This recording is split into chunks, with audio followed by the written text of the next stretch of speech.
연세대 임이연 교수님의 The Ethics of Self-Resection in Hamlet and the Bhagavad Gita라는 동서비교문학 저널 2021년도 겨울호에 나온 논문인데, 이 임이연 교수님의 논문, 이걸 읽으면서 이런 정도로 당당하고 멋진 한국 학자의 논문을 읽은 적이 언제였는가 기억을 더듬어야 할 정도로 감탄했습니다. 이게 이제 나는 감탄했는데 사람들이 감탄하는 내용을 알까 싶어서 굉장히 중요한데, 그래서 두 가지 차원에서 특히 감명이 깊었는데 두 분 다 쉽게 도전하기 어려운 과제였다는 점이 하나만 해도 어려운데 그게 놀라웠어요. 그 하나는 셰익스피어의 햄릿과 인도의 바가바기타가 언급된 논문의 제목이 이제 이렇게 제목을 붙였잖아요. 그럼 동서 비교 문학의 학회 저널에 딱 적합하죠. 근데 놀라운 점은 동양과 서양의 논리적 주도권이 완전히 뒤바뀌어 있다는 점이에요. 보통 이게 써 있으면 서양 우위적인, 특히 영어로 쓰여 있으니까. 근데 논문의 마지막 읽어보면 While the art of detachment is undeniably hard one to maintain as long as the sense of irony persists, it is a spiritual practice common both in East and West that can offer a practical wisdom applicable in daily life for peace and happiness. 요 부분, 요 출신 부분 좀 어렵기 때문에 그 출신 번역한 거를 미리 볼게요. 요 인용한 부분 요거를 번역해 보면, 나라는 것, 아이니스의 감각이, 센스, 나라는 것의 감각이 지속되는 한, persist, persist는 지속보다 좀 더 센 얘기죠. 주장하고 지적하는 거죠. The art of detachment, 무집착의 기술이 is undeniably hard one to maintain. 유지하기 어려운 것임을 부인할 수 없다. 그러니까 무집착, 이 디태치먼트의 기술이 중요한데 그 기술이 유지가 되려면 나가 있으면 집착을 하잖아요. 그러니까 나라는 감각이 있으면 집착할 수 없는데 그 나라는 감각이 지속되는 한 무집착의 기술은 유지하기 어려운 것을 부인할 수 없다. 요거는 논문의 제목, The Ethics of Self-Resection, Selfless, 셀프가 자아죠. 이거는 자아가 없는 무자의 행동의 윤리, 그거죠. 그러니까 결국 나라는 것의 감각이 없어져야 무집착의 기술이 생기니까 무자의 행동의 윤리라는 측면, 그죠? 그거로 설명하는 거예요. 그래서 그걸 읽어보면, 그래서 여기 다시 읽어보면, 그렇기 때문에 근데 이거를 spiritual practice, 영적인 어떤 수련 과정인데 이건 동양이나 서양에 다 발견된다는 거예요. 근데 그게 뭐냐면 이 이미연 교수님 말에 의하면 practical wisdom, 실천할 수 있는 지혜를 준다는 거예요. 어떤 peace와 happiness, 평화와 행복을 위해서 일상생활에 적용할 수 있는 실천적인 지혜를 주는 거죠. 이게 바로 이 무집착 기술이고 이게 서양에서 그 마음챙김, 미국이나 유럽에서 마음챙김, 마인드풀니스, 동양식으로 말하면 참선 그거죠. 수련, 그게 유행하는 이유인 거죠. 그래서 그 이스트 웨스트가 나와 있는 거예요. Through this comparative reading, 이 비교, 이렇게 햄릿하고 바가바기타를 비교하면서 I also hope to contribute to a better understanding of Indian philosophy. 인도 철학을 좀 더 잘 이해하는 데 기여했음을 하길 바란다는 거죠. Which is far under researched field of study. 그러니까 절구가 좀 덜 돼 있는 거죠. under researched field예요. 인도 철학은 잘 모르죠. under as compared 비교할 때 뭐랑 비교하냐면 셰익스피어의 그 대중성과 비교할 때 who was England's national treasure. 영국의 국보죠. 토마스 칼날이 말에 하면 인도 제국보다 더 가치가 있다. 그죠? 그렇게 말했다는 거죠. 이미연 교수가 이 논문의 마지막 문장에서 대영 제국의 식민지였던 인도보다 셰익스피어가 더 가치가 있다. 이 말, 칼라의 말을 사실은 비꼬듯이 인용하고 있죠. 왜냐, 바가바기타 인도 철학의 중요성을 간접적으로 강조하는 것 같아요. 그걸 인용하면서. 그렇지만 인도 철학이 중요하다. 왜냐하면 이런 기준에 보면 그렇죠. 이 무집착의 기술, 그 다음에 무자 행동의 윤리라는 입장에서 보면 그러면 이런 관점에서 볼 때는 인류의 미래를 위해서 요구되는 사상의 관점이라는 그런 관점에서 보면 셰익스피어보다 사실은 바가바기타를 비롯한 인도 철학이 더 가치가 있다. 라고 말하고 있는 셈이잖아요. 근데 이게 이미인 교수의 이런 논리가 그렇게 논리화하는 사람들은 있어요. 그렇지만 단순한 주장이나 전망에 그치는 경우가 많아요. 근데 이 교수는, 이미연 교수는 이 논문 전체를 통해서 도출된 결론이에요. 그러니까 힘이 있죠. 아주 큰 힘이 있어요. 그거를 결론으로 도출해내고 있다는 거죠. 그러니까 왜 바가바기타가 햄릿보다 중요하냐? 어떻게 보면 이게 유치하게 네가 그거 내가 그거 뭐 이렇게 따진단 말이죠. 그거 아닌데 그렇다고 해도 만약 그렇게 따진다면 물론 칼라이 먼저 따졌으니까 따질 수 있겠죠.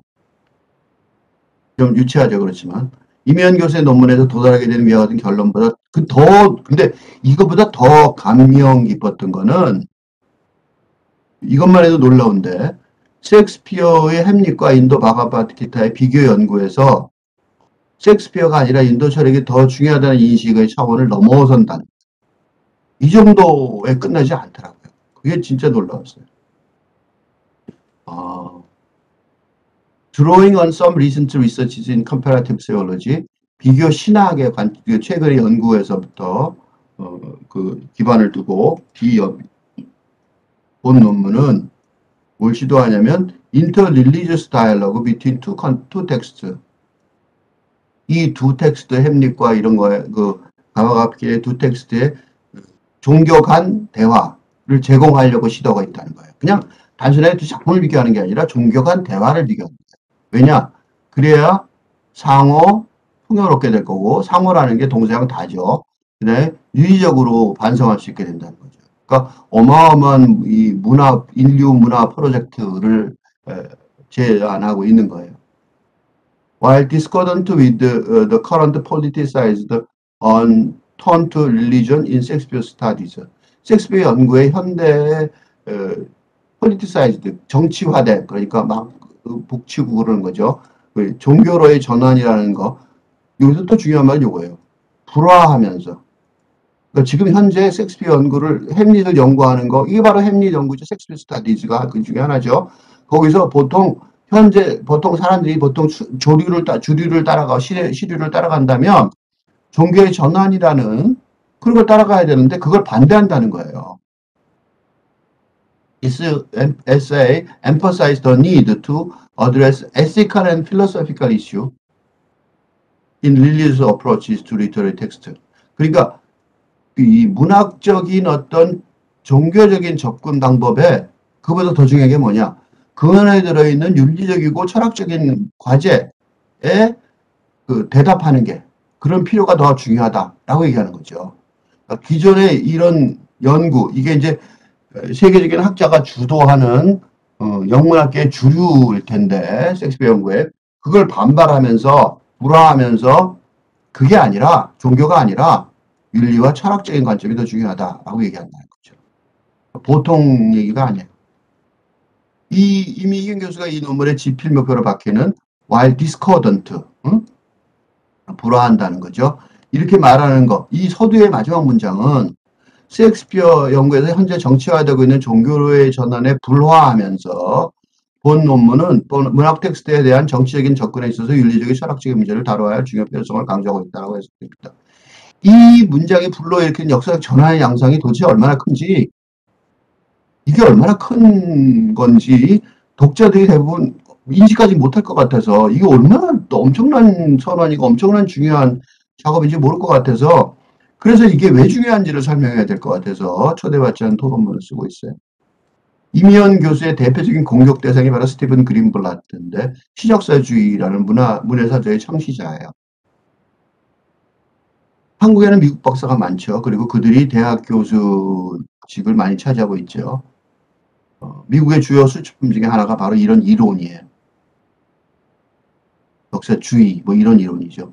세계를 주도하는 이론을 미국이 창조해내고 후진국이나 중진국의 교수 후보생들이 그런 이론을 유학을 가는 거죠. 습득을 하고 그다음에 자신의 조국으로 돌아가서 그러한 이론의 영향을 키워나게 되는 게 세계 지배의 방식이었던 거죠. 그러니까 지금 미국 지배의 방식을 반발하고 있는 거예요. 한국이 주도할 수도 있다는 가능성을 열고 있는 거예요. 엄청난 얘기죠. 그러니까 내가 여기서 역사적 전환의 양상이 얼마나 도대체 클 것인지라고 얘기했지만 진짜 이보다 큰 전환이 더 있을 수 있을지 잘 모르겠어요. 이미연 교수가 이 논문에서 수행하고 있는 정말로 중요한 작업은 바로 이러한 이론의 독점 구조를 내파하고 있다는 거예요. 안에서 부시고 있다는 거예요. 세계의 사상을 지배하는 이론의 영역에 있어서 이미연 교수가 미국의 주도권 현상에 도전장을 던진 거예요. 그리고 이런 이미연 교수의 이런 연구 방향이 적절하고 바람직하다. 지금 시대가 적절하다. 그리고 당연히 해야 된다라고 생각하기 때문에 이 논문도 힘을 실어드리려고 그러는 거죠. 서문의 다음 같은 부분을 계속 아까 말한 불화를 느끼지 않을 수가 없었어요. After Greenblatt, Catholic sympathy seemed to hold sway in Hamlet criticism.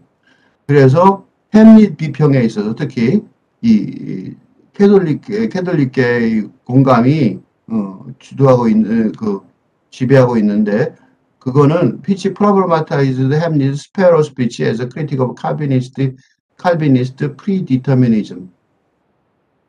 칼빈적 그 예정론의 비판으로서 그죠? 그 햄릿의 그 참새 그 연설 나중에 읽겠지만 모든 건 다 정해져 있고 인간은 그냥 운명에 와서 대비할 수밖에 없다. 결투 직전에 마지막 장면이죠. 마지막 장면 피비린의 결투 직전에 말하는 발언을 문제 삼고 있다는 거예요. 그러니까 뭐라고 문제 삼고 있냐면 그런 거 섭리를 받아들이면서 햄릿이 굉장히 작아들어졌다. 그게 이제 큐란 교수 그린블라트 같은 계열이죠. 말하는데 그런 해석 속에서 보면 햄릿은 반영웅이 되는 거고 이 비극적 영웅이라기보다는 이 결정적인 그런 결정론적인 이미 다 결정돼 있으니까 세상은 거기서 사로잡혀 있는 피해자에 더 가깝다라고 햄릿의 그 역할을 축소시켜 버리는 거죠. 인디세스에 그런데 이미연 교수는 뭐라고 제안하고 있냐면 이 햄릿의 행동을 바가밧 기타의 관점에서 보겠다 이거예요. 그래서 어떡하냐? 햄릿을 그렇게 안 보겠다는 거예요. 이 전체 이게 주류인데 이 주류에 불화해서 반대하겠다. 그 햄릿을 어떻게 다시 영웅으로 벽정으로 부활시킬 수 있으려면 바가밧 기타 인도 철학의 관점에서 다시 볼 수 있다는 거죠. Ancient Indian Scripture죠. 이 바가밧 기타라는 것이 힌두교의 바이블이라고 보통 여겨지는 고대 인디안의 성경 같은 거 기록인데 while it may appear far-fetched to draw parallel between two texts, 그러니까 이게 너무나도 다른 문화 전통이고 너무나도 다른 장르의 두 텍스트를 평행적으로 비교한다는 거. 이게 너무 차이가 나는데 그걸 어떻게 두 개가 굉장히 떨어져 있는 것 같은데, 그죠? 이게 실상은 나는 이게 요걸 왜 했느냐를 보는 게 더 중요하다고 생각해. 이건 나중에 내가 다시 연구를 할 텐데. 그래서 뭘 하려고 했던 거냐면 퍼먼트 효소를 넣어서 발효시키는 거예요. 빵에다 누룩을 넣어서 발효시키듯이 자기는 그러니까 누룩을 하는 데 있겠다는 거죠. 이 논문을 통해서 ES를 통해서 Interreligious Dialogue Between East and West에 동서양의 그 종교 간의 대화에 누룩을 집어넣어서 발효를 시켜야겠다. 라고 생각한다는 거예요. By showing some similarities in the ethics of self-rejection. 왜냐하면 무자와의 행동에 윤리학에 있어서, 그래서 아까 윤리학 얘기를 한 거예요. 종교라는 말이 그러니까 사실은 그린블라트류의 종교라는 게 기독교를 말하는, 그리스도교를 말하는 거죠. 그 그리스도는 특기적인 신교적인 걸 말하는 거죠. 그래서 윤리학 쪽에 있다는 거예요. 왜 윤리라고 그러냐면 무자의 행동이니까 그래요. 그리스도교의 그 종교라는 건 자학을 중심으로 하죠. 특히 프로테스탄트 신학은요. Although Hamlet is not sacred text, but a secular tragedy. 신성한 텍스트, 그러니까 종교적인 텍스트가 아니라 세속적인 어떤 비극이긴 하지만 햄릿이 그 종교적인 의의가 있어요. 그것이 넓게 인정되고 받아들여지고 있다는 거예요. 앞에 얘기한 것처럼. 그러니까 앞에 그린블라트가 말하는 종교적인 관점을 버리는 게 아니고 그걸 넘어서서 윤리론까지 봐야 된다는 거죠. 이것도 놀라운 얘기예요. 햄릿을 비극적 영웅이라기보다 결정론적인 우주에 갇혀있는 피해자라고 해석하게 만든 그린블라트의 종교적인 해석, 특히 예정론에 따른 논리를 이명 교수가 정면으로 비판해요. 그러니까 자신의 이론적인 우월성을 유지하기 위하여 대영 제국의 식민지였던 인도보다 섹스피어가 더 가치 있다는 한날의 그 유명한 말조차 거역하는 거죠. 그리고 셰익스피어의 햄릿조차 초라하게 만드는 그린블라트의 책의 논리체계의 모순을 지적하죠. 여기서 한 걸음 더 나아가서 그린블라트가 피해자라는 위치로 몰아넣는 햄릿을 바가밧 기타의 관점에서 햄릿의 행동의 본질을 읽는다면 이 비극적 영웅의 위치를 복원할 수 있다고 말해요. 햄릿이 신성한 텍스트가 아니라 세속적인 텍스트일지라도 햄릿의 종교적 중요성은 폭넓게 인정받고 있다라고 햄릿의 세계 종교적인 측면도 같이 포함해 주는 거죠. 그러니까 그린블라트는 종교적인 점만 얘기하지만 훨씬 더 폭이 넓죠. 누가 이겼는지 뻔하죠. 그린블라트와 이명희 교수는 이기는 게 중요한 게 아니라 미래의 주도권이 중요하죠. 미래의 주도권이 누구한테 있을는지 확인하게 되죠. 그런데 이미연 교수의 이런 보고에 의하면 그린블라트의 이런 문제점은 미국의 내부에서도 학계 내부에서도 다음과 지적되고 있어요. As Kenneth S. Roswell put it, Hamlet's metamorphosis in character or his sudden acceptance of providential design is one of the major mysteries of the play. 그러니까 이거는 이제 그 그린블라트 계통의 학자가 말하기를 햄릿이 성격이 바뀌는데 갑자기 섭리적인 디자인을 갑자기 받아들이는 거는 이 연극의 주요한 어떤 미스테리다라고 말하는데 사실은 스페럴 스피치 이후에 그러니까 3세 연설 이후에 햄릿의 그 변화, 시체인지는 엄청난 변화죠. 마지막 액트의 그 결투 장면 직전에 벌어진 일인데 그거는 다양한 그 접근 방법의 비평의 초점이었던 거죠. 사실은 이것만 아니라 most prominently in the perspective of Calvinistic theology. 그러니까 켈빈 신학 이게 이제 그린블라트 쪽인데 Following the publication of Stephen Glenblatt, Hamlet in Purgatory in 2001, 연옥에 있는 햄릿이라는 글에서부터 시작돼서 이 사람이 주도하는 이론이니까 There has been outburst of interest in Reformation politics in Shakespeare studies. 셰익스피어 연구에 특히 종교개혁 시대의 정치학에 대한 연구가 관심이 폭발했다. 이게 그 그린블라트의 신역사주의가 집중하는 것이 바로 요 시대거든요. 셰익스피어 연구에 종교개혁 시대 쪽이니까 거기서 특히 햄릿을 지금 연구를 많이 하고 있는 거죠. Creating a Vogue of Ken Johnson and Arthur F. Marty term as the turn to religion. 종교적 전환이라는 보그라는 게 유행이죠. 유행을 만들어냈다는 거예요. 왜 이게 유행이 될까요? 이게 유행이 돼야 교수직이 생기는 거죠. 이걸 연구하는 사람이 많아지고 연구 관련 학생이 많아지고 이게 유행이 되면 그 영문과 교수 자리가 이걸 연구하는 사람들 자리가 되는 거죠, 사실은. 그런 그게 아까 politicized, 정치화된 그런 얘기를 하는 거예요. 영문과 교수를 누가 되느냐, 세계 이론의 주도를 누가 잡느냐, 그런 얘기인 거죠. 그렇지만, however, 내부 비판이 있다는 거예요. 여기까지는 이제 그린블라트류의 이론에 대한 설명이었고요. however, 하지만, 종교라는 것이 햄릿 비평에 있어서 새로운 주제라고 말할 수는 없다는 거죠, 거의. As David Scott Katson noted in his recent monograph, A Will to Believe, Shakespeare and Religion이라는 책에서, 2014년 책에서 그렇게 비판하고 있다는 거죠. 그린블라트의 주도권이 미국에서도 확고하지 않다는 게 드러나는 거죠. Greenblatt study is part of the critical tradition that goes back to J. W. Wilson, G. Wilson Knight, and in fact, well beyond. G. Wilson Knight 이런 사람들은 아주 초창기 사람들이거든요. 셰익스피어의 학문적 연구에 있어서. 근데 그 전부터 계속해서 이런 게 비평적 전통의 일부였다는 거예요. 그러니까 처음 한 게 아니다. 그러니까 그린블라트가 주도하는 햄릿 연구의 종교적 전환이라는 것이 하지만 햄릿 비평에서 거의 새로운 주제가 아니라든가 그린블라트의 새로운 듯한 증거 주제가 시실은 오래전으로 거슬러가는 비평 전통의 일부라는 지적이 중요한 이유는 햄릿 비평의 전략에 관한 논의를 훨씬 넘어서는 함의가 있어서 그래요. Discussing the recent turn to religion, which is largely new historicist, 그죠? 신역사주의라고 말할 수 있는 이 종교 전환의 극본하면서 뭐라고 말하냐면 앤 존슨 앤 아서 마르틴은 뭐라고 얘기하냐면 문제를 제기하는데 어떤 문제냐? lack of sincerity. 이 진짜로 연구하는 진지함이 부족하다는 결여되어 있다는 거예요. 이 비평가들이. 그 사람들은 리리저스 이슈를 뭐 하냐면 새로운 인종적인 호기심을 검토하는 기회로 삼는다는 거예요.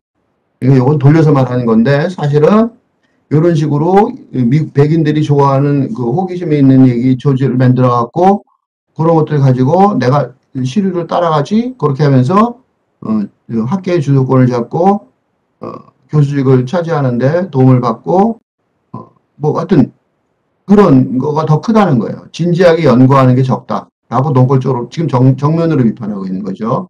또 dominant anthropological self of new historicism, 친역자 수위라는 것 자체가 갖고 있는 걸 보면 인류학적인 자아의 그러니까 인류학적 자아를 중심으로 하는 거죠.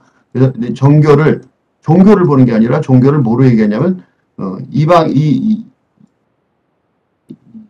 이방인 그 외계인의 어떤 타자, 외계적 타자로 여기하는 거죠. 그러니까 종교를 연구하는 것도 아닌 것 같다는 거죠. 종교를 이용하는 것뿐이라는 거죠.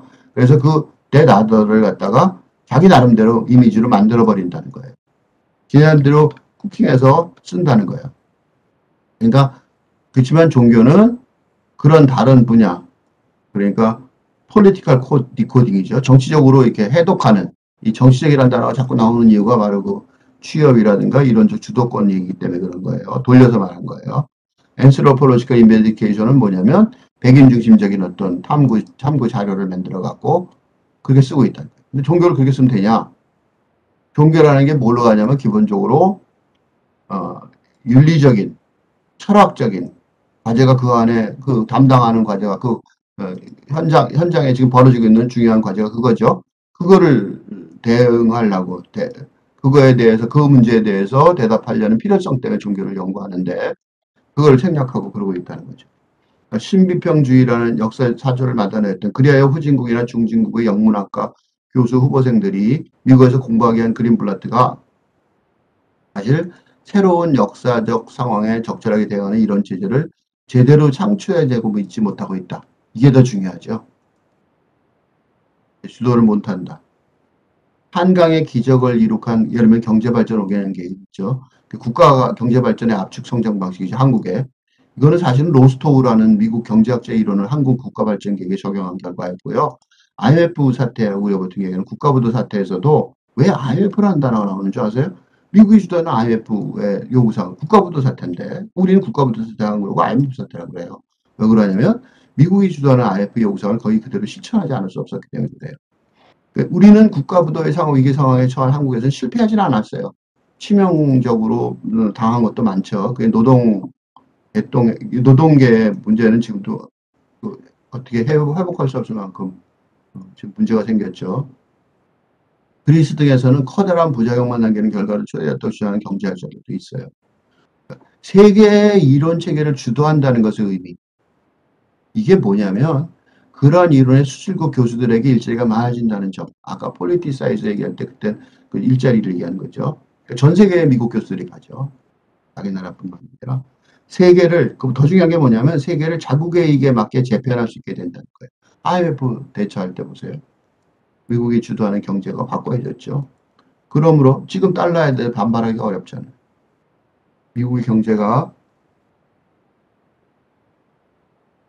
중요해서가 아니라 달러가 중요해서 달러에 반발하기 IMF가 그걸 잘 만들어낸 거죠. 그린블라트의 이론적인 부정의 현상이 그럼부터 개인의 무능력이냐 아니면 미국 더 나아가서 서구 사회의 효용이 한계성에 다다른 증상인지 그렇다면 동양사상 특히 한국이 주도할 수 있는 기회가 나왔다는 거죠. 있다는 거죠. 서구 문화를 대표하는 셰익스피어의 대표 작품이죠. 햄릿. 동양 문화를 대표하는 인도 철학의 대표 작품 바가밭 기타. 그걸 갖다가 무자위의 행위의 논리, 즉 동양의 무와 사상의 관점이죠. 비교하겠다는 이 논문의 제목이 그거잖아요. 그러니까 이면 교수가 이제 이 논문을 기점으로 동양 문화가 세계 사상의 주도권을 잡고 소위 탈근대라고 정의할 수 있는 새로운 시대의 체제를 만들어 가야 된다. 라고 선언하는 것 같아요.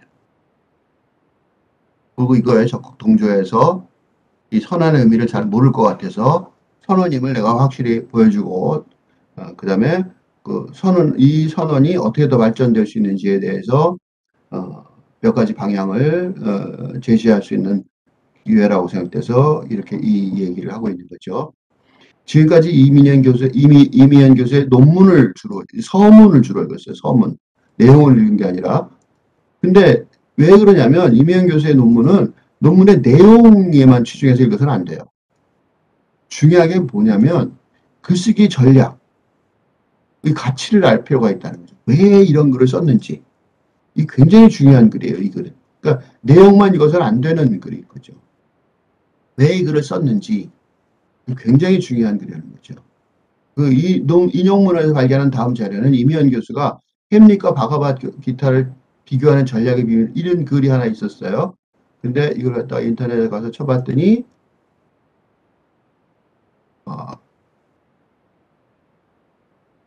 이렇게 나왔어요. 근데 이게 어디냐면, 요가 저널이에요. 제 제목으로 발견됐는데, 이 목사 저널은 요가와 명상에 관한 논문을 게재하는 학회지고, 더 재밌는 거는 전문학회의 통상적인 규정을 준수하지 않고 있어요. 그냥 보통 에세이처럼 써 있어요. 근데 아주 읽을 만한 이 논문에서 바로 이 이민영 교수와 거의 유사하게 동양사상의 관점에서 비교하고 있는 거죠. 호응되는 걸 찾은 거죠. 또 이민영 교수가 뭐라고 그러냐면, 더 많은 연구 업적이 인도에게 존재할 것이라고 나는 추정한다. assume이라는 단어. 추정한다.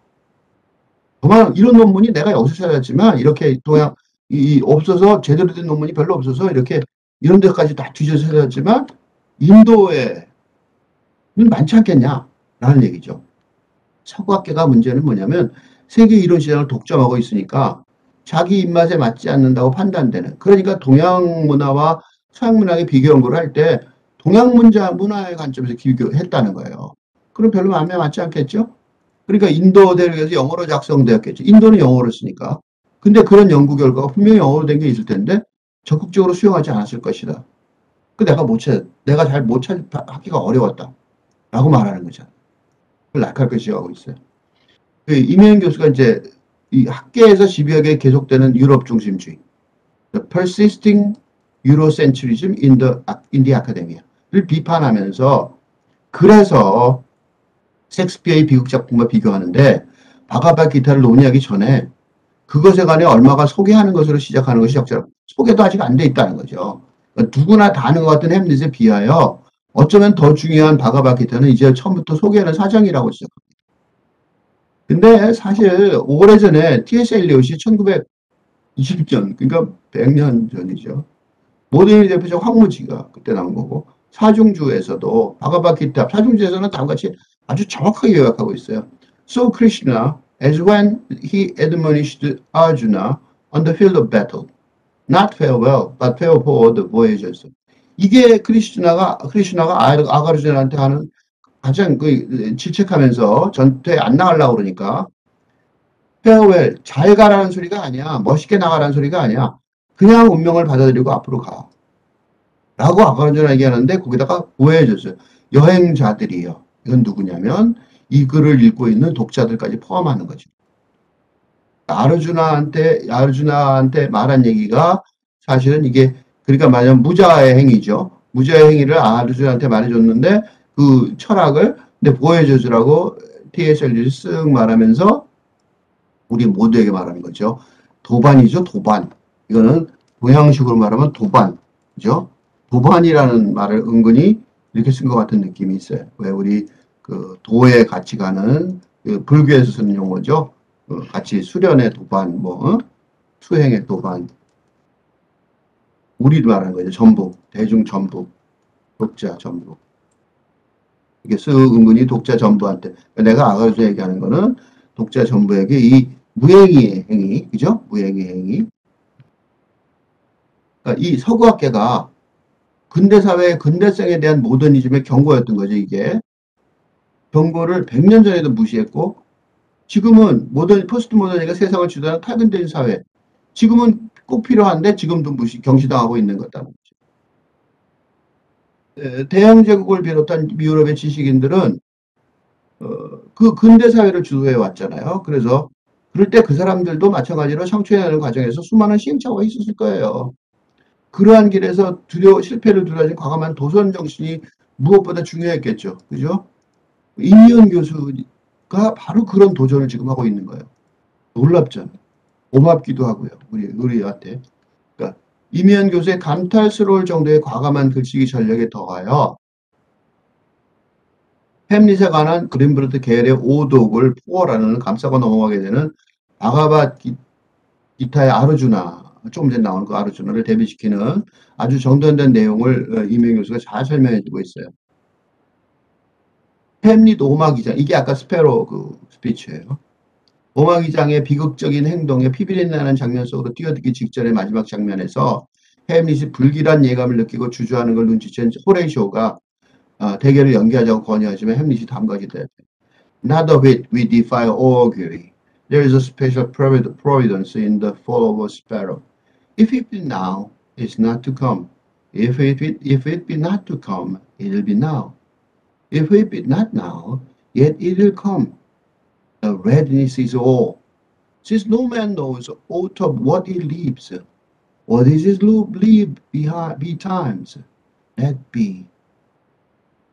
Not of it. 아니야. 조금도 아니야. We defy augury. 우리는 전조를 무시해, 거부해. 그런 전조, 어떤 그런 전조를 느낀 거죠. There's a special providence in the fall of a sparrow. 참새가 떨어지는데도 특별한 섭리가 있다네. 요 말 때문에 지금 아까 요거를 붙들고 그린블라트 계열의 그 신역사주의 학자들이 요걸 붙들고 별소리를 다 하죠. 근데 그 내용을 좀 자세히 보면 전혀 달라요. If be now, 지금이 아니라면 it's not to come. 지금 안 왔다면 안 오는 거죠. 그러니까 운명이라는 게 있다면 지금 운명이 없어. 없는 거죠. If be not to come, 또 그렇다고 해서 없는 게 아니에요. 안 올 거라고 그러면 지금이겠죠. 운명이라는 게 그런 거잖아요. 만약 운명이 있다면, 섭리라는 게 있다면 If be not now, 지금이 아니라면 오겠죠. 올 거면 또 오겠죠. 그러니까 인간은 이것도 저것도 어떻게 해볼 도리가 없다는 거예요. 이 말 전체를 따지면. 온지 안 온지 따져봐야 뭐하냐 이거죠. 그럼 인간한테 필요한 건 뭐냐? The readiness is all. 요거예요. 그러니까 그린부터 계열의 사람들은 앞에 요것만 읽고 요걸 지나는 대로 해석을 해버린 거죠. 근데 중요한 건 뒤쪽에 있는 거예요. 준비성이 전부다. 우리는 운명을 받아들이는 준비하는 자세가 중요하다는 거죠. Since no man knows aught of what he leaves. 그가 뭘 남기는지 초는도 모르는데 What is it to leave betimes? 적절하게 남기는 게 뭐냐고. 이 세상에 살아서 남기는 게 뭐냐고. Let be. Let be. 비틀즈의 let it be. 그거죠. 그죠? 이거는 inaction. 그래서 그 제목의 inaction. 나중에 또 보겠지만, 비틀즈 보겠지만, inaction. 그게 그래서 무기력이 아니에요. 여기 let be는 무기력의 let be가 아니에요. 이 부분에 대한 오독이 조금 전에 본 것처럼 그린블라트의 소위 종교적 전환 학파의 실패를 초래한 것 같아요. 그 일부분을 다시 읽겠어요. 앞에서 읽었던 거. As Kenneth S. Roswell put it, Hamlet's metamorphosis in character or his sudden acceptance of providential design is one of his major mysteries of the play. 이렇게 말했는데 앞에 읽었던 거예요. 그걸 다시 쓰게 할 수 있어요. 틀렸으니까. 어떻게 할 수 있냐면 햄릿스 메타모포시스 캐릭터가 아니에요. 성격이 바뀐 게 아니라고. 햄릿이 변한 건데 바뀌었는데 그거는 inevitable acceptance죠. 어쩔 수 없이 받아들인 거예요. 뭘 받아들였어요? 패러다임 시프트를 받아들인 거죠. 근데 그거는 메이저 리빌레이션이죠. 이 연극의 중요한 깨달음, 계몽이죠. 햄릿의 변신에 관한 이와 같은 설명은 이건 좀 더 자세히 앞으로 계속 이걸 나중에 계속 좀 이어서 설명하겠지만 이 설명을 한 칼로 설명한다면 이렇게 될 수 있어요. 쿠엔틴 타란티노의 영화 킬빌 1, 2부의 여자 주인공 우마 서머를 생각하게 해요. 그 영화를 보시면, 무슨 말 하는지, 요 말이 왜 그런지 이해가 안 없어요. 인액션, 특히 인액션을 설명할 때, 왜 액션인데 인액션이냐? 이 피비린내라는 칼싸움이거든요. 우마 서머이 엄청나게 많은, 사람들을 죽이는데 칼싸움에서. 근데 인액션 같아요. 그리고 우마 서먼의 아버지가 누구냐면 유명한 불교학자 로버트 서먼이에요. 그래서 이래야 앞에 같은 큐란 교수의 또 다른 오독에 대한 오독도 가능해지는 거죠. offsetting providence, 그러니까 providence를 받아들임으로써 아까 그거 providence 섭리를 받아들이면서 참새 스피치에 he is greatly diminished in Act 5 in 큐란's view, 큐란의 견해에서 이게 햄릿이 크게 줄어들었다 그래 축소했다 그랬는데 이 such interpretation 햄릿 became an anti-hero, more a victim caught in deterministic universe than a tragic hero. 그러니까 결정론적인 유니버스에 갇혀 있다는 게 아니라 전혀 반대예요. 행동을 이게 결정을 한 건데 전혀 반대를 읽었어요. 중세에서 르네상스 안에 되는 시대의 햄릿을 그렇게 전환했으니까 전환 속에서는 역사의 희생자라고 말할 수도 있겠지만 그렇지만 그는 또한 비극적 영웅이기도 했거든요. 희생자만 아니었다고요. 희생자였기 때문에 더 비극적이었을지도 몰라요. 그리고 햄릿은 그 우리 시대, 우리처럼 그 역사적 전환기에 있는 우리처럼 역사 희생자도 비극적 영웅도 아닐지도 몰라요. 필자가 이렇게 그린블라트의 학파의 핵심 주장을 이토록 단호하게 수정할 수, 이렇게 석사 학생, 학부 학생이 쓴 것처럼 고쳐버린 소위 대가들의 그걸 고친 이유는 이미연 교수가 설득력 있게 설명하는 크리슈나가 가르치는 아가르주나의 아공에 기여하는 니시캄 카르마, 리터럴리 액션 위다웃 디자이어죠. 인액션이라는 게 여기 나와요. 인액션의 액션이 아니라는 게 아니고, 그래서 희생자가 돼서 무의미하게 역사의 섭리에 흡수려가는 어떤 피해자가 아니고, 전혀 다른 원리인 거죠. 이런 액션, 그러니까 literally action without desire라는 액션인 거죠. 이런 행위인 거죠. 이게 아공이죠. 아공. 내가 텅 빈. 이게 동양의 핵심 사상이죠. 물론 인도의 핵심 사상이죠. 불교적 용어죠. 아공은. 우리는 불교 용어가 더 친숙하니까요. In the famous Sloka 47 in chapter 2, Krishna teaches Arjuna. 이게 엘리오트가 인용한 거에 요약이고 똑같은 요약이에요. 거기서 나온 거예요. To perform his duties without expectations of any outcome or reward in turn. 그러니까 결과라든가 보상을 바라지 말고 기대하지 말고 의무를 수행해야 된다. 라고 가르치는 거죠. Your right. 너의 권리라는 거는 is to work only. 일하는 것뿐이야. Never to the fruit thereof. 그거에 대한 결실을 목표로 해서는 절대로 안 된다는 거죠. Be not instrumental in making your actions bear fruit. 그러니까 결실을 맺으려는 행동으로 너의 행동을 만드는 거 하는 데 있어서 도구가 되지 말아야죠. No, let your attachment to be in action. 그러니까 너의 그렇게 해서 그런 결과에 집착을 하잖아요. 그런 집착이 인액션이 되게 하지 말라는 거죠. 이때 인액션은 무기력한 거죠. 그러니까 말이 인액션이지 다른 인액션인 거예요. 그러니까 이때 인액션은 무기력인 거죠.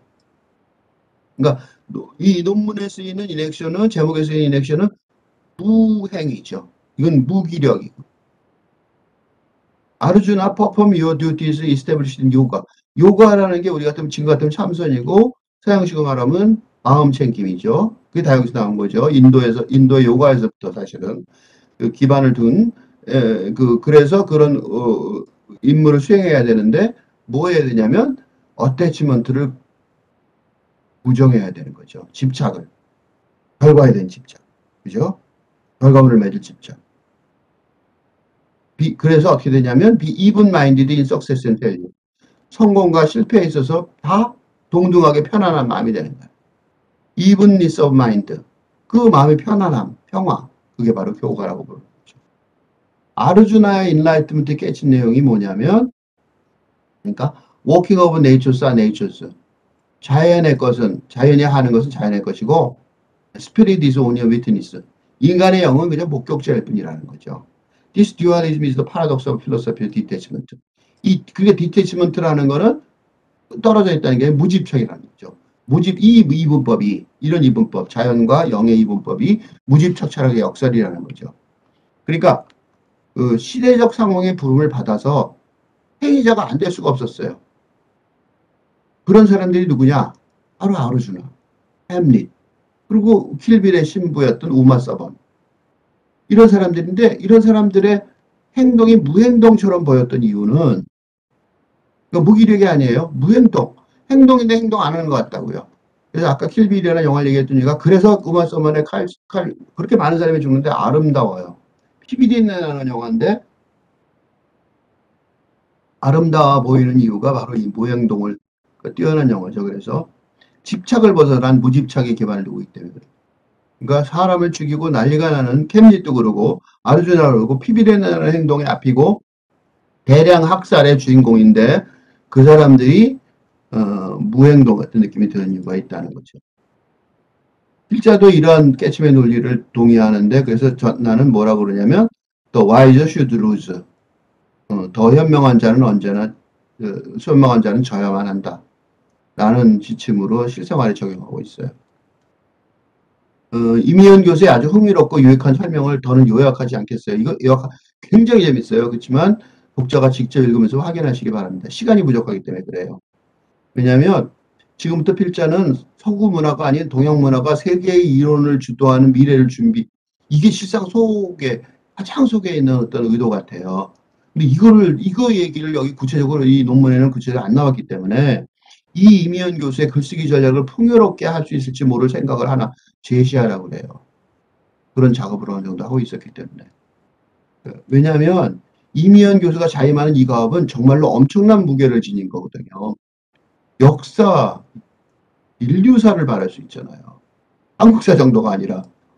그러니까 엄청난 무게를 지녔으니까 이미연 교수의 학파를 풍성하게 하는 담론, 담론을 풍성하게 만드는데 이바지하기 위해서 진짜 조력자가 수많이 필요할 거예요. 그리고 이 설명을 논문한 다음에 그다음에 이 토론문을 보는 시청자의 인내도 한계가 있겠죠. 이걸 3시간, 4시간 할 수는 없잖아요. 그래서 이미연 교수의 뛰어난 논지를 친절하게 요약한 다음에 그런 다음에 필자야 아주 길지도 모르는 아이디어를 말하기에는 부족한 시간이에요. 그렇게 응원하고 싶거든요. 목사 저널에서도 햄릿 앤 아르주나 크라이시스와 스트라이킹리 시밀라 충격적으로 비슷하다 그래요. Even the thousands of years and miles separating their inceptions. 시작할 때의 그 수천 년 차이가 나고 그 연도도 그다음에 수천 마일 차이 나죠.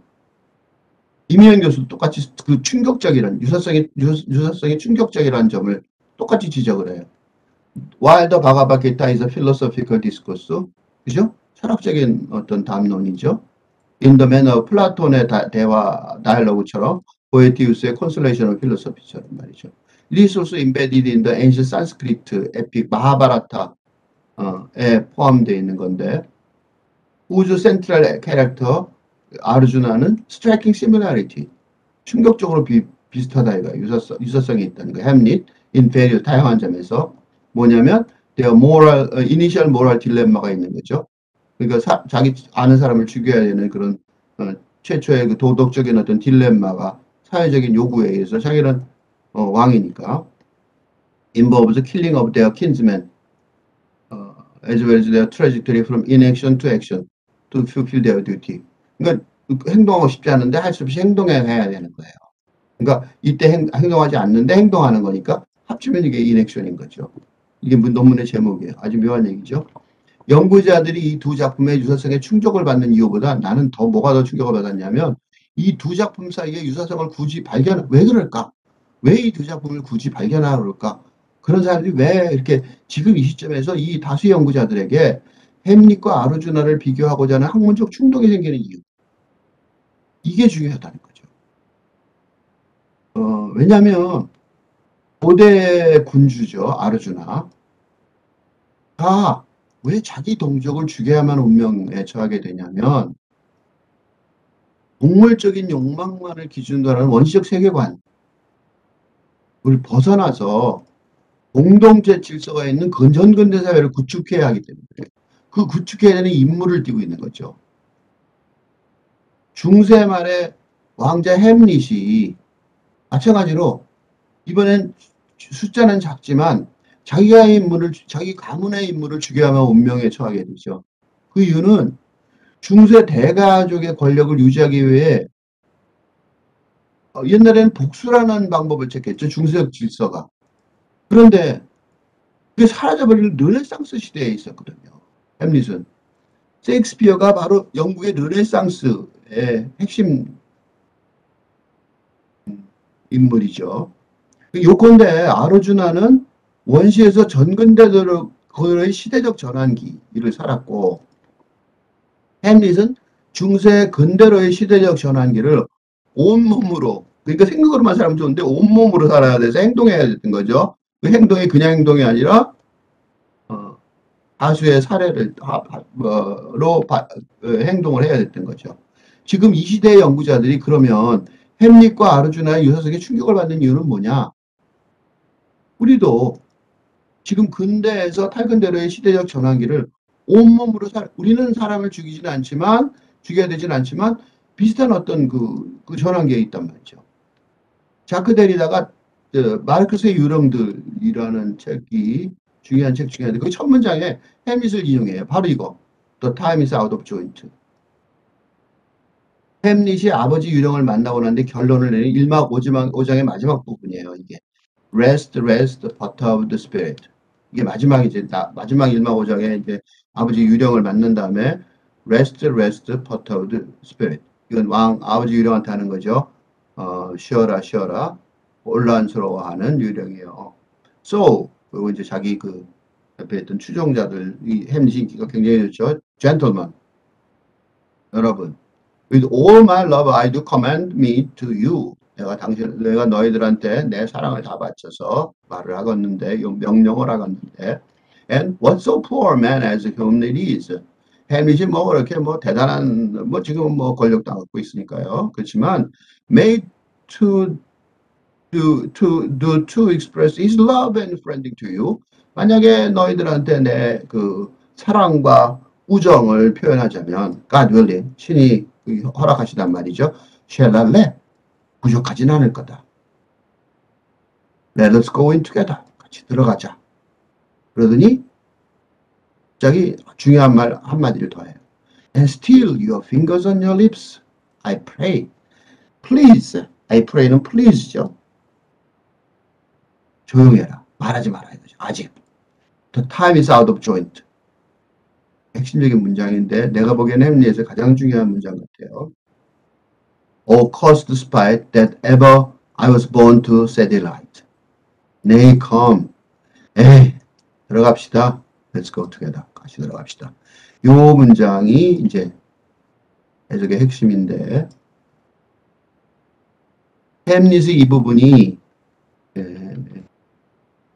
지금 이 시대의 중요한 이유, 그걸 데리다가 말하고 이제 특유의 애들로 하는 스타일로 데리다가 다음과 같이 말해요. 데리다의 글을 읽고 좀 혼란스럽긴 하지만 정리하겠습니다.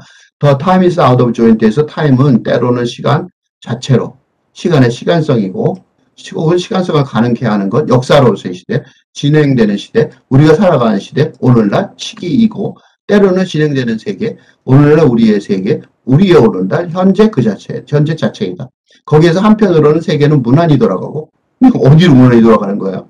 그리고 제대로 가자면 부패하고, 어디로도 제대로 가는 거야? 말이 좀 곤란하다. 혼란스럽죠, 지금 우리가? 우리가 지금 혼란스러운 세계에 살고 있다는 거예요. 또는 세계가 잘 진행되거나 잘 되지 않으며, 둘 다 맞는 것 같기도 틀리는 것 같기도 하죠. 요새 대통령 선거 때 얘기하는 거 보면 다 그렇죠. 거기에서는 오늘날 바람직하게 달려야 상태로 달려있지 않는. 지금 바람직하지 않은 건 알겠죠. 타임은 시간이기도 하지만 역사이기도 하고 세계이기도 하죠. 햄릿의 위와 같은 설명을 이용하여 햄릿의 스토리를 해석하자면 친구 오레이쇼와 함께 르네상스 시대의 대학생이죠. 대학교 다니다가 왔잖아요. 근데 파악한 시대의 흐름은 뭐냐? 대학교 갔으면 뭘 받겠어요? 중세에서 근대로 흘러가는 게 순리적인 흐름이었단 말이죠. 그런데 왔더니 전왕 아버지 유령이 햄릿한테 복수를 하라고 그래요. 복수는 뭐냐면 중세적 세계관에 귀속되는 행위죠. 그러니까 시간이 궤도를 벗어나 있습니다. 이렇게 나는 번역하는데 time is out of joint. 조인트가 그 조인트 연결되는 거죠. 뭐 예를 들면 무슨 뭐 두 개가 조인트 연결된다 그러죠. 조인트 그 뭐 기계 자체도 조인트 있죠. 하여튼 그 연결되는 걸 다 조인트라고 그러잖아요. 그러니까 궤도를 벗어나야 돼. 조인트 되는 게 그게 제대로 조인트가 안 돼 있다는 거예요. 삐까져있는 거예요. 왕세자로서 햄릿이 그러한 시간의 궤도를 잘못 잡아야 될 의무를 지나가. 그러니까 아버지가 그 잘못 죽었으니까 의무를 부인할 수는 없어요. 그런데 이때 햄릿이 바로잡아야 의무를 지니는 시간의 궤도. 이게는 잘못된 중세 계승 방식이죠. 중세 계승이 잘못된 거야. 형을 죽이고 뭐? 그거 안 되죠. 그런데 햄릿이 이미 도착했나 알고 있는 새로운 시대라고 하시는 그 드레서 시대예요. 이미 와 있어 이 시대가. 근데 거기에 중세 왕권의 잘못된 계승 방식을 바로잡고 중세적 체제를 공고하게 하는 작업을 해야 되는 거예요. 그것도 사람을 죽여가면서. 그 자체가 뭐예요? 무의미하게 시간의 궤도를 벗어난 행위잖아요. 꼭 해야 돼? 이렇게 되는 거죠. 그러니까 클로디우스가 여기서 보면 이걸 한번 분석해 보면 그 두 줄을 The time is out of joint. 시간은 궤도를 벗어났습니다. 저주받은 악이요. 악의. 그러니까 클로디우스가 형을 죽이는 악이죠. That ever I was born to set it right. 나는 태어났는데 뭘 태어났어요? 그걸 바로잡으려고 태어났단 말이죠. 그걸 한탄하고 있어요. 악한 클로디우스의 악의가 이중으로 저주를 받았죠. 햄릿의 복수를 초래한 클로디우스의 악의에 당연히 저주가 내려지겠죠. 근데 놀랍게도 궤도를 벗어나 있는 시대 속에 살아야 하는 햄릿에게서 복수의 운명은 뭐예요? 저주죠. 이중으로 저주받은 거죠. 아르주나가 어떠한 행동도 할 수 없을 것 같은 시대적 전환기. 그 전환기에 해야 될 행동. 그게 impossible situation이죠. 불가능한 상황이에요. 즉 난경이죠. 엠파스라고. 난경에 처한 거고 마찬가지로 햄릿도 시대적 전환기에 난경에 처해 있는 거죠. 그리고 이와 유사한 시대적 전환기에 난경에 처한 현대의 독자에게 아르주나와 햄릿의 난경이 충격적으로 비슷하게 보일 수밖에 없죠. 우리 얘기니까요. 그러니까 1000년을 건너뛰고 또 몇백 년을 몇백 년이 1700년이니까 또 500년도 넘게 건너뛰고 1000년을 건너뛰고 500년을 건너뛰고 세계가 다 마찬가지라는 비슷하다는 거. 그 난경의 모습이 그냥 비슷한 게 아니라 거의 똑같다는 거죠. 그런 시대적 전환이라는 거예요. 지금 시대도. 이미연 교수의 이토록 뛰어난 논문의 내용 요약을 아쉽게도 짧게 마무리하고 싶어요. 또 하나 제안하고 싶은 내용이 있어서 그래요. 이것도 굉장히 길게 할 수 있는데 정말 짧게 한 구절만, 한 장면만, 한 이슈만 언급을 했어요. 이미연 교수가 I hope the ferment 발효하다. 뭘 발효하냐? Inter-religious dialogue between East and West. 동서양의 종교 간의 대화. 그걸 왜 그러냐면 그들의 무자행의 윤리죠. 그죠? 무자행의 윤리라고 거기서 특별히 비슷하다고 그랬던 거 보여주면서 그리고 the essay attempt to offer 제공한다고 그랬죠. 뭘 제공해? Inter-religious dialogue. 종교 간의 대화를 제공한다고 그랬죠. 뭘 위해서? Mutual enrichment and ethical reflections.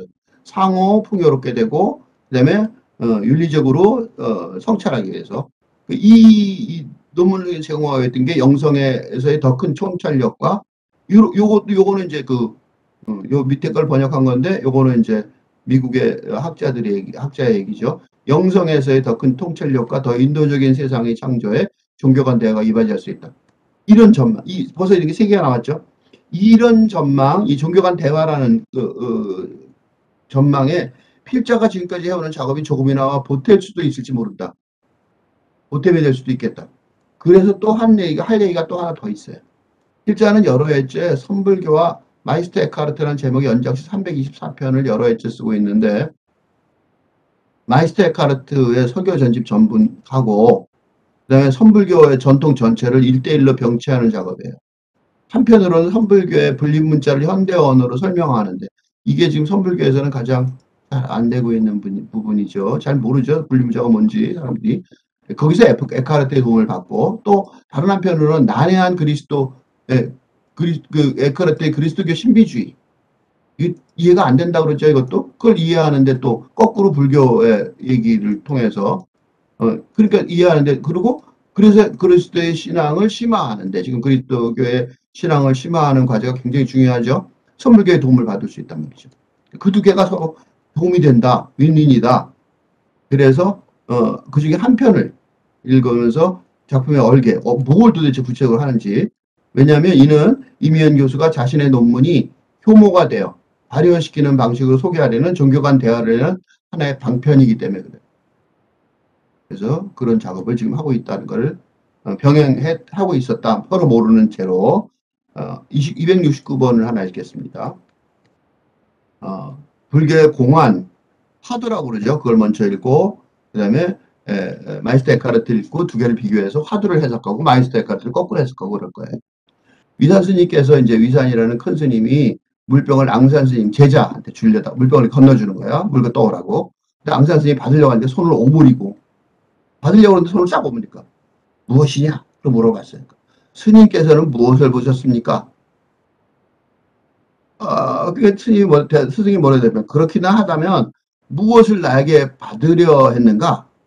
그렇기는 합니다만 그렇기는 합니다만 이게 웃기죠? 뭘 그렇기는 합니다만이야. 그죠? 그렇다면 인의 도리에서는 스승의 물병을 받아 물을 떠다드리는 게 본문사라겠습니까? 그치. 스승이 뭐 잘 못 걸어 다니시는데 물 떠다주는 거 옛날처럼 수도꼭지 가리는 것도 아니고 멀리 갔다 와야 될 거 아니에요. 스님이 그제야 물병을 건너주셨다. 도대체 무슨 얘기를 한 거냐고. 물병을 건너주고 스님 물 떠와라 제자한테 시킨 게 아니라고요. 뭘 봤냐고. 뭘 봤냐고 스님이 물어보고 그리고 거꾸로 제자도 뭘 보셨습니까? 물어보고 그렇다면 그러고 그렇기는 합니다. 그러고 뭘 봤단 말이죠. 이게 보통 화두 공안들이에요. 몽롱하단 말이죠. 진짜 중요한 얘기가 없어요. 그죠? 위산 스님이 양산 스님의 물병 심부름 하려고 그러는데 왜 그것조차 손을 오므리냐고. 왜 저하냐고요. 왜냐하면 스승 위산 스님의 최대 관심사라는 게 제자 앙산 스님이 유교적인 예의 범절이 아니에요. 스승이 시켰으니까 제자가 해야 한다. 그게 아니라 영혼의 문제 해결이었거든요. 그 앉아서 뭐 하겠냐고. 너는 이제 에카르트의 글을 읽으면서 그거를 생각해 보려고 그래요. 에카르트의 전집의 462쪽에 소위 마음이라 불리는 당신의 영 안에서 당신이 다시 새로워질 것이다. 이렇게 사도 바울이 말한다. 신이 소위 마음이라 불리는 영혼의 가장 높은 부분에서 정신적인 형태들 또는 형태로 된 이미지들의 그릇이나 신전이라고 애가들이 부르는 힘을 영혼의 본질과 함께 창조하였다고 성 어거스틴이 말한다. 이러한 힘은 신이 영혼을 신의 흘러넘치는 신성 안에서 사랑하게 만든다. 좀 어렵죠? 괜찮아요. 다시 돌아올게요. 영혼의 기억이 이미지들의 보물을 영혼의 힘에 부어넣듯이 신이 신성한 본질이란 보물 전부를 신의 흘러넘치는 신성으로부터 인격으로 구별되는 성자와 성령에 부어넣는다. 천사의 이미지나 영혼 자신의 이미지 중 어떤 것을 보든지 영혼이 이러한 힘을 가지고 상상된 어떤 것을 본다면 영혼이 상상된 본 영혼이 본다면 그러니까 중요한 건 여기서부터예요. 영혼이 뭘 본단 말이야. 영혼이 천사를 볼 수도 있죠. 영혼 자신을 볼 수도 있죠. 보는 걸 굉장히 높은 거라고 생각하죠. 그렇지만 이 에카르트의 어려운 점은 바로 이거예요. 이러한 힘을 가지고 상상된 어떤 걸 본다면 그거는 불완전함이에요. 완전하게 신과 합일된 게 아니라는 거예요. 신이 이미 신이듯이 신이 신과 친인 것처럼 또 신이 이미지듯이 또 신이 셋이듯이 신이 신을 본다면 그거는 불완전함이다. 그러나 왜 이게 불완전함이냐면 영원히 뭘 보면 불완전하다는 거예요. 그 신을 보다는 불완전한 거죠. 그 미신에서는 이걸 보죠. 그 미신이 불완전한 거예요. 왜냐하면 영혼에서 모든 이미지가 분리되고, 그러니까 영혼에는 이미지가 다 없고, 영혼이 단 하나 외에는 아무것도 보지 못할 때. 그때 영혼의 벌거벗은 본질은 신성한 통합의 벌거벗고 형태 없는 본질을 찾는 거죠. 그러니까 신성한 통합이 되는 거죠. 그러니까 신과 통합이 되면 영혼이 갖고 있던 어떤 영혼의 능력은 없어지는 거죠. 그것은 그러니까 그런 통합이 뭐냐? 그거는 본래부터 의식하고 있는 초본질적 존재인 거죠. 그러니까 그 생각해보세요. 신이라는 거는 존재가 아니라고. 초본질적인 거죠. 그러니까 경이로운 불가사함이 하는 거죠. 이게 신비주의의 힘이에요. 그리고 이게 종교의 핵심이죠. 이 그리스도교의 핵심이기도 마찬가지예요. 영혼의 본질이 신의 벌거벗은 합일, 신의 벌거벗은 합일 외에 어떤 고통도, 다른 고통은 받을 수가 없는 거예요. 고통은 다른 거 하나도 안 중요한 고통인 거죠. 세상의 모든 고통은 아무것도 아닌 거죠. 이 신의 벌거벗은 합일 외에는 고통을 받을 수가 없는 거죠. 영혼의 사람들이 고통을 받는다. 뭐 신이 있는데 왜 사람들은 고통을 주냐? 그거는 신을 아직 못 만난 거죠. 신이 없는 거죠, 아직. 신이 없는 세상 속에서 인간들끼리 고통을 주고받고 세상 속에서 고통을 받는 거죠. 신과 진짜로 초벌진적 존재가 본적 합의한다면 그런 거는 쫓아가야 될 고통인 거죠. 그것만 유일하게 가치가 있는 고통인 거죠. 고귀한 고통밥의 이름이라는 거예요. 그러니까 이 두 개를 왔다 갔다 하면서 서로 대화하면서 서로 해석하는 데 도움을 주는지 봅시다. 고진멸도. 이게 불교의 기본적인 진리죠. 사성제라고 그러죠. 사가 넷이란 뜻이죠. 고가 있고 세상은 고통이다 이거야. 그게 모여서 있는 게 이제 고통의 핵심이죠. 이게 고통이에요. 고해 그럼 뭐냐? 왜 바다냐? 고통이 모여있으니까 바다죠. 집이 모인다는 뜻이에요. 멸, 이게 없어져서 도에 도달한다. 이게 불교의 진리예요. 왜 고통이 발생했냐면 집착하기 때문에 그런 거죠. 집착. 그래서 이게 아까 어태치먼트 나왔었죠? 집착? 고통이 발생하였다는 거죠. 그러니까 무집착이 뭐예요? 고통이 없어지는 거 멸이죠? 무집착이에요. 이게 예, 예. 논문에서 위에서 이것도 논문에서 하는 거죠. 도에 이른다는 후반부. 그러니까 불교에서는 집착의 고통보다는 이쪽을 많이 설명하죠. 고통이라는 용어가 도입이 되긴 하지만 전혀 새로운 차원에서 적용되죠. 근데 문제는 이 사성제 후반부 얘기가 참 많이 나오는데 그 멸제와 도제, 이 고통이 없어지는 도제, 이 무집착의 체계적 연구. 그럼 이게 도대체 뭡니까? 그거는 교학불교뿐만 아니라 내가 가르치는 쪽의 불교죠. 선불교에서도 잘 설명을 안 해주는 것 같아요. 연구가 부족한 것 같아요. 그러니까 모르는 건 아닌데 설명을 안 해주는 거죠. 설명은 제대로 친절하게 안 해주는 것 같아요. 그래서 이 에카르트를 읽었어요.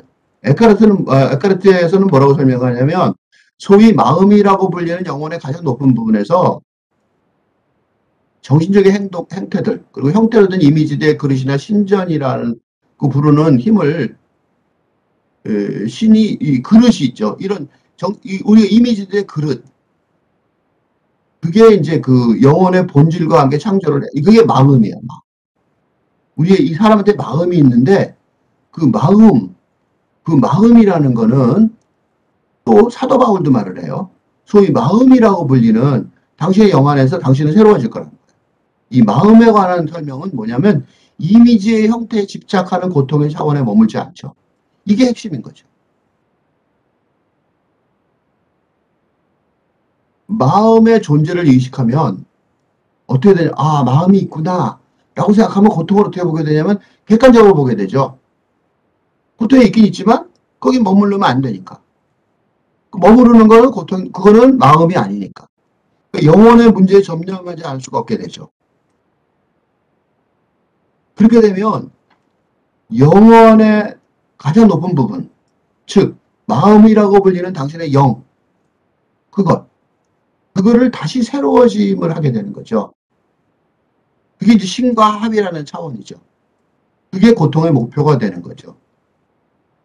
그러니까 이게 나이든 의산 스님이 물 떠달라고 젊은 앙산 스님에게 물병을 건네주려다가 손을 오므리는 이유는 앙산 스님이 이 멸자와 도제를 제대로 아는지 점검하고 싶어서 그래요. 지금도 설명이 안 되고 그때 설명이 안 됐겠죠? 그러니까 제자에게 시도때문에 무엇이냐라고 질문하는 거죠. 넌 진짜 그 진리가 뭐냐? 너 마음이 뭐냐? 넌 제대로 된 마음을 찾았냐? 그죠? 그런 거죠. 제자도 또 스승한테 무엇을 보았습니까? 라고 반문하는 거죠. 이게 이제 선문답이라는 거예요, 소위. 선문답은 특히 뭐냐면 철저하게 의심의 날에 의심의 날이 선 선문답인 거죠. 그죠? 선문답에 의존할 수밖에 없었어요. 왜냐면 설명이 없었으니까. 설명하는 차원이 잘. 교육체제가 확립되어 있지 않았죠. 그래서 선문답의 사례들이 있는데, 그죠? 위에도 있었잖아요? 근데 뭔지 잘 모르겠죠? 그러니까 각자 알아서 깨치라. 이게 지금까지 정설이었어요. 이거에 해결책을 마련하려고 에크하트한테 도움을 받는 거죠. 위산 스님이 이제 앙산 스님의 높은 수준을 믿고 있어요. 그러니까 그렇다면 나한테 무엇을 받으려 했느냐라고 질문해. 너 지금 그거 많은 걸 좀 뭐라 그래요? 그러니까 제자가 뭐라고 대답하냐면 그렇기는 합니다만 인해의 도리에서는 스승의 물병을 받아 물을 떠다 드리는 것이 본무자라겠습니다. 라고 대답해요. 그러니까 제자가 얘 다 아는구나. 확실하구나. 그래서 위산 스님이 물병을 건네주었다. 이런 해피엔딩으로 공안의 결말이 제시되어 있지만 앙산 스님의 그렇기는 합니다만을 알지 못하면 그렇게 한다면 이걸 모르면 진리가 뭔데 뭘 깨달았는데 이걸 모르면 앙산 스님이라는 제자가 스승을 잘 받들어 모신다는 유교적인 윤리관계 에피소드에 불과하는 거 아니에요?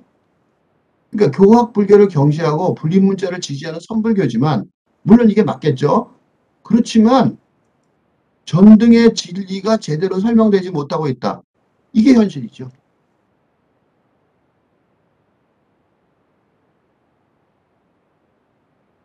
그러니까 사도 바울이나 성 어거스틴은 영원 정화의 필요성의 관점에서 화성제의 후반부를 연구하는 종교 수련가에게 말을 걸어주는 것 같아요. 신약 성경의 핵심 저자가 사도 바울이죠. 기독교, 그리스도교라고 했지만 기독교라고 안 그러고 나는 그리스도교라고 바꾸는데 왜냐면 천주교도 합치니까 그리스도교 신학의 기반이 되는 성 어거스틴이나 그리스도 신비주의 핵심주자 에크하르트 이 세 사람 다 주요 과제가 뭐냐면 바로 사성제에 제대로 설명되어 있지 못한 후반부. 그러니까 선불교 영자는 어떻게 돼? 에크하르트한테 질문해야 될 의무가 있는 거죠. 종교 대화 간 대화를 할 필요가 있는 거예요. 사성제 후반부 멸제와 도제는 사실 에크하르트가 설명하는 마음이 신과 합이라의 영이 되는 과정하고 1대1 대응돼요. 같아요. 그러니까 신이 신이듯 혹은 신이 이미지이듯 신이 셋이듯 이렇게 영원히 신을 본다면 뭔가 본다면 그거는 영혼의 명 안에는 불완전합니다. 이거죠. 어떻게 하라고? 없애라 이거죠. 멸제의 차원이죠. 없애라 이거죠. 그 이미지조차 없애야 된다. 뭐가 보인다? 그걸 없애야 되는 것이 멸제 차원인 거죠. 그러니까 소위 미신은 이걸 보는 거죠. 그래서 미신이 고급 종교가 아닌 거예요. 그리고 영혼에서 모든 이미지가 분리되고 이미지가 없어진 거죠. 이제 그 다음에 영혼이 단 하나의 아무것도 보지 못할 때 그때 영혼의 벌거벗은 본질은 어떻게 되냐면 신성한 통합에 벌거벗고 형태없는 본질을 찾게 되는 거죠. 그것은 수동적이며 본래부터 휴식하고 있는 초본질적 존재. 이게 뭐냐? 도제. 이게 도제라는 거죠. 도제를 해석해주고 있잖아요. 설명해주고 있잖아요. 도제의 차원에 이르면 어떻게 말할 수 있어요? 경이로운 불가사의함이요. 영혼의 본질이 신의 벌거벗은 합일 외에 어떠한 고통도 받을 수 없나니 이 얼마나 고귀한 고통받음이란 말인가 라고 에크하르트가 찬탄하듯이 고통은 어떻게 돼요?